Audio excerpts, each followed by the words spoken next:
Good day mga ka-project. Silipin natin yung project namin dito sa Green 2 Residences sa May Lasal, Dasma. Start tayo dito sa kitchen cabinet. Ginamitan namin siya ng mga soft close hinge and continuous handle.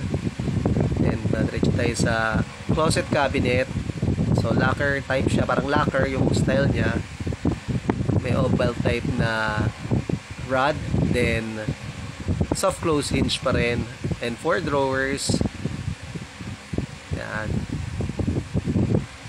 At siya soft close din, meron siyang tables and chairs. Then dito yung bed frame natin, staircase, and black handles, tapos 16 inches yung pin-all-out niya. Sa ilalim, dalawang 20 inches. And meron din siyang 2 drawers per bed frame. Silipin natin yung restroom natin. Meron din tayo dyang installed na